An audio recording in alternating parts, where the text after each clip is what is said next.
Hey, so today we'll do a quick breakdown of my last cinematic Nightwatcher and how and what I did over here, what was the process behind it, and what was, the idea of this whole thing, the cinematic, the dialogue, how did I generate the dialogues, and etc. All right, so let's not waste any time. Let's just get on to it.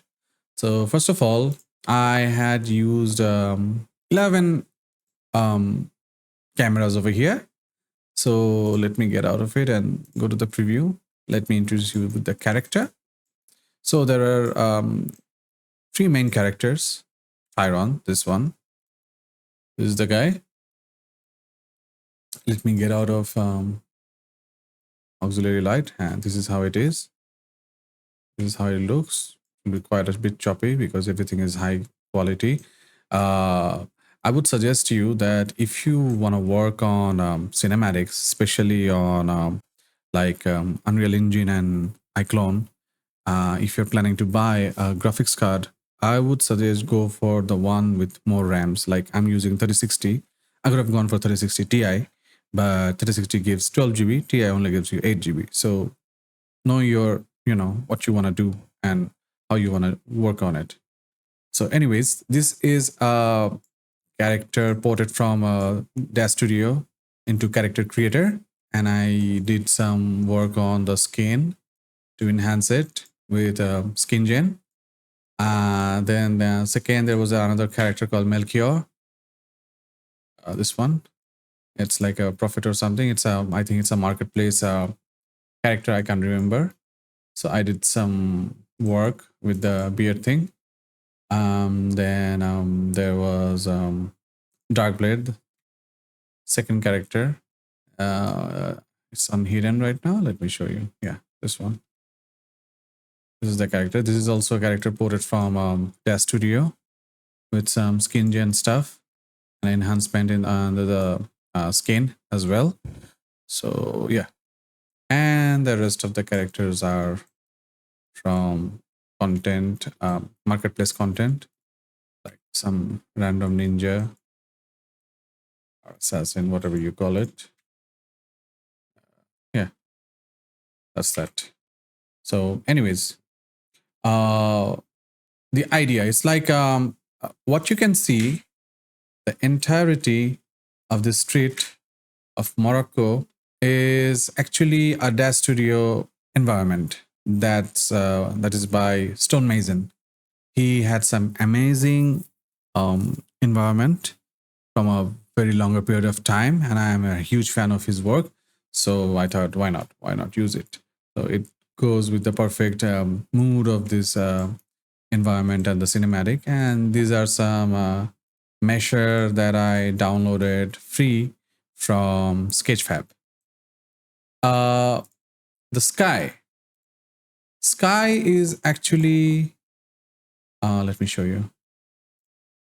Sky is actually an HDRI. Yeah, this one. This is an HDRI from Dash Studio as well. Um, Dimension Theory.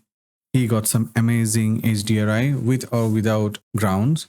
So it will be very much helpful for you. I think this is the Gaia pack that I used over here. I think, yeah, this is a 4K. I could have gone for 8K, but it really doesn't matter because it's going to be on depth of field. And it will just going to be the GI source. And there's a lot of other light sources that is emitting the light over here to give you the, with the light and everything. So it really doesn't matter that I go for 8K. If you can afford it, then sure. It wasn't needed for me, so I didn't use it. So anyways, let's get back to the cinematic. Let me go there. Yeah, this is a marketplace horse. I think horse and tax. This is the name of the item of this bundle. I don't remember what is it. So it's animating on place, not root in place. So I had to actually animate this thing. So it's absolutely just garbage. Like, let me show you how it looks like. Hold on. Yeah, as you can see, absolute garbage. And yeah, there are some idle animations. Let me go inside of the horse. I mean, animation, of course. So yeah, there's some animations that I just, there you go. So since this is over here and you don't need to see what's going on down there, so it's like cheating or hacking, whatever you call it. And yeah, that's that. Uh, Also, there are some cutscenes over here, like no second camera and all these things and mumbo jumbo. So here is a thing. I did some cheat hack over here as well. Let me show you. Might be pretty helpful for you in the future if you want to do something like that and you're just wondering what to do. And it actually really doesn't matter what you're doing behind the camera. Like this dude is coming down over here and just walking, getting past this horse. It's absolutely weird and all these things. But when you see in the switch camera, what's happening? There's camera 2 cut, camera 3, camera 4.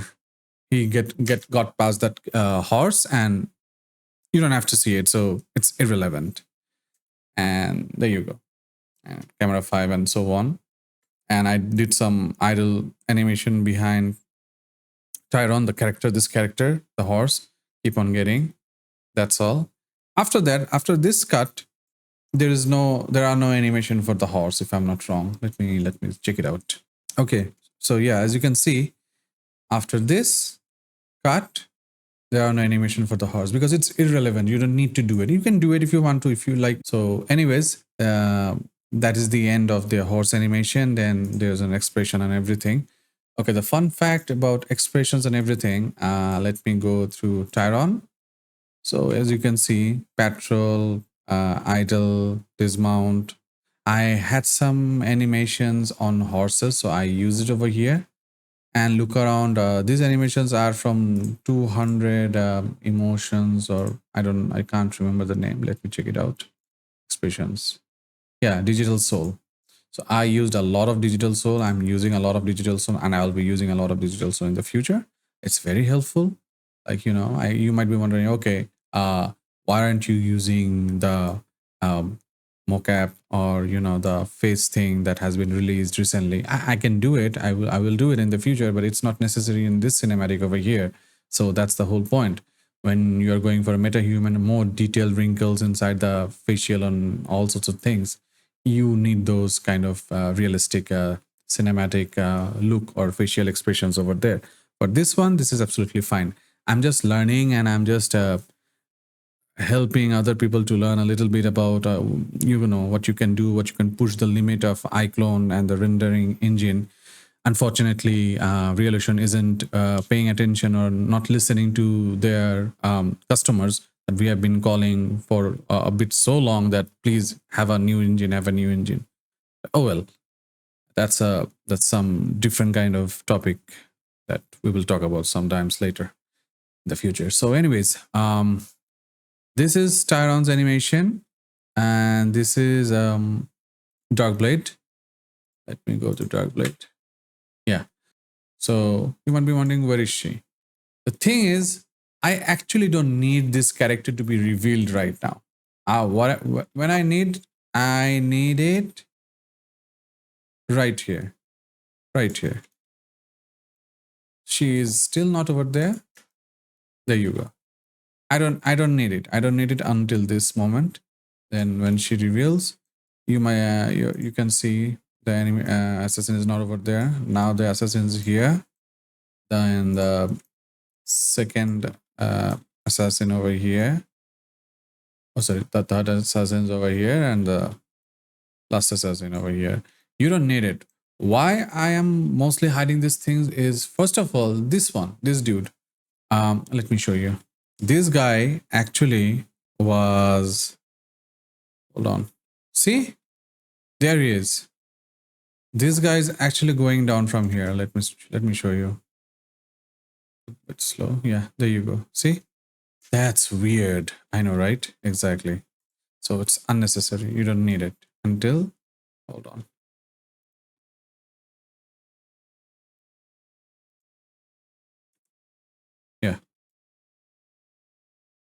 Exactly. So, anyways, that's why I had to hide that guy over there. And yeah. So let's talk about the light. One of the most important thing on a cinematic, the light. Let me hide every single light and let me show you what I did and what I didn't.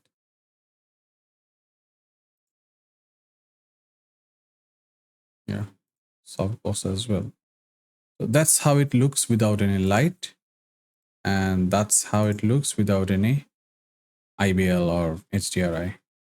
Okay, so no occlusion as well.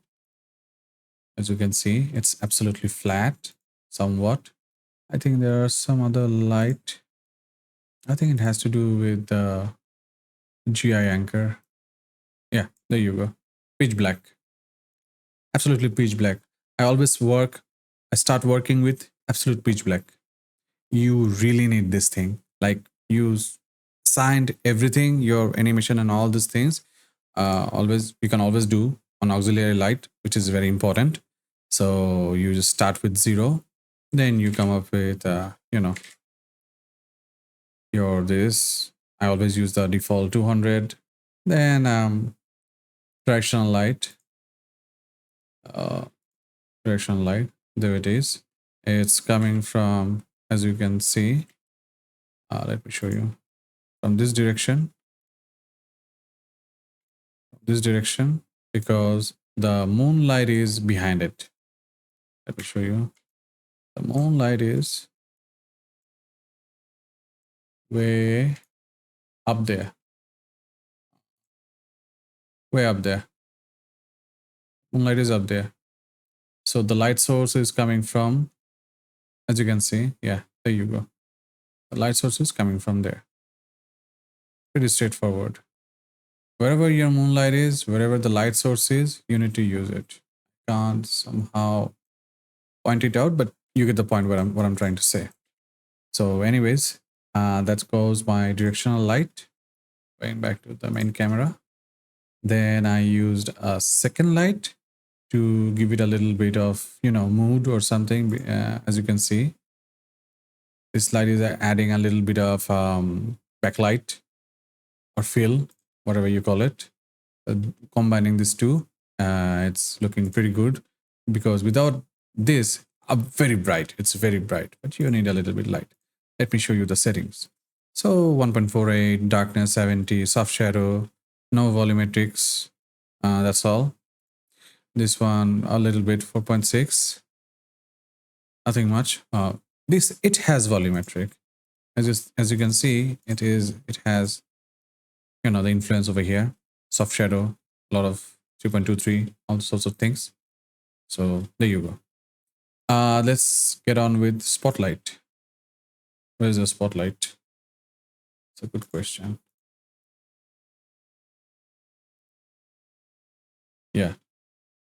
We'll be back with this spotlight later on. Let's get on with the point light. So here is a point light. Exactly. So it's a lamp. So you definitely need light. So point light. Pretty straightforward. Let me show you something. As you can see, here you go. There you go. It has a little bit of this and that. I had a reflection. Yeah. Without reflection, it looks very transparent. With reflections, it has, emitting some sort of lights here and there. And I don't need illumination because it's a glass. I'm just using this as a source light. That's all. So yeah. Anyways, after point light, let's go to softbox. So I'm using softbox. Let me show you. In real life, this is pretty normal. But you will get a bit of light because of the infinite bounces all around the earth. Okay. So in order to do that, what I did, I have this softbox over here. Let me get back to softbox. Let me show you. Unset as dummy. So there it is. You can get this on your I think it's on prop, or it's maybe on a where you just type softbox and you will get a tons of stuff. Let's check it out. Hold on. I think it's on prop. Yeah, there you go. Softbox prop. So in Hollywood or any other indie films and all sorts of things, in order to fill a light, you need to use an extra light emit so that it doesn't go entirely dark into your characters or into your artist. So there you go. Spotlight. The work of spotlight, let me show you. The spotlight was used over here. Let me mute the spotlight. Okay, let's check this out. Spotlight was here. See?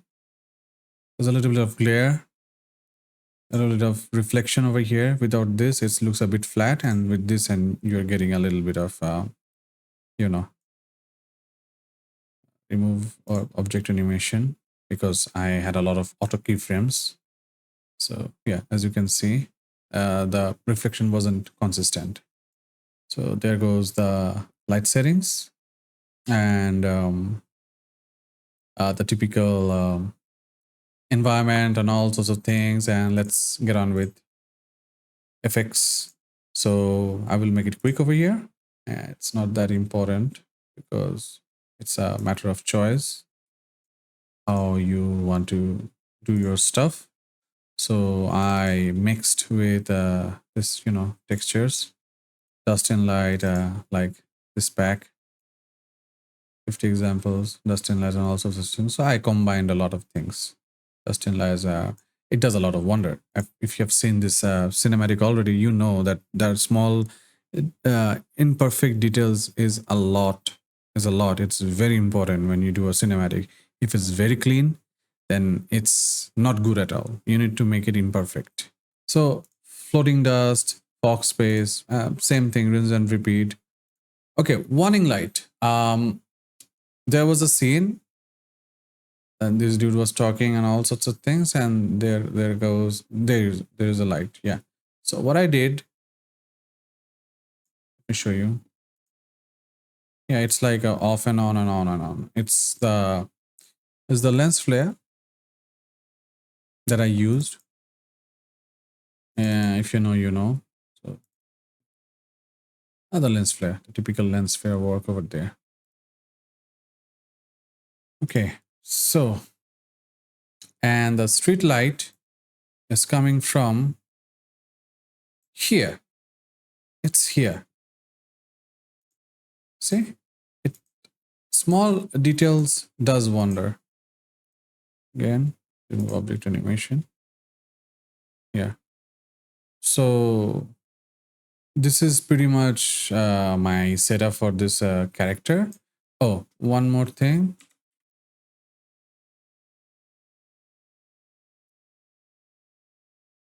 I use Replica Studios. Hold on, I'm going to the web because this one got reset. So I have to show you through web. Okay, so this is the Replica software I use for the voices and all these things. Hold on. Just let me show you, or you can hear. Excuse me, there's supposed to be Scout of Nightwatchers passing through. Have you seen them?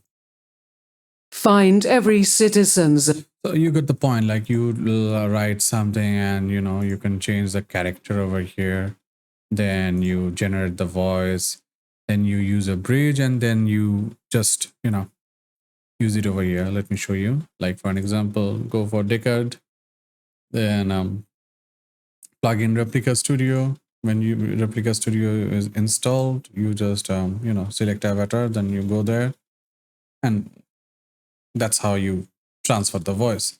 If you're interested in this topic, I will make a different separate tutorial for this. Might be helpful for all of you, whoever is interested. So advise me. There you go. These are the voices that has been generated, and as you can see, you can hear over here. The scout's supposed to pass this area, but I don't sense anyone around at all. So there you go. So this is pretty much the breakdown of the thing I did inside Iclone.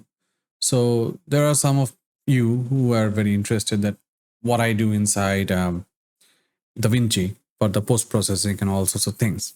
So today, let's go there and just check it out what I do. Okay, we are in DaVinci right now. So let me start with the opening. Let me mute the sound. Mute. Okay. So just nothing fancy. Just a typical title plus. And then it started on all sorts of things. So I had used an adjustment clip. Let me show you the FX. With no FX. Disable. Yeah. No effects, nothing. No film grain, no vignette. That's how it looks. Straight out of Iclone. And there might be a little bit of color correction. Yeah. So let me enable it. You can see the differences. There you go. There are light. See? It's light layers. Vignette is vignette. Texture pop without texture, just like a little bit of blurry texture is popping up over there. A little bit of film grain, grain only. That's how you do film grain. A little bit of camera shake. My camera shake setup is this. If you want to copy paste it, just go ahead. That's how it is. Okay, and sound design on Ableton. I just always, bounce out a single audio wave file and just, use it over here. First of all, I just rendered the whole video, export it, put it on Ableton. Then I do my sound design and music and all sorts of other things with voice and all these things. Then I just render out with a single wave file and just put it over here. And, the last. So yeah, this is how it is.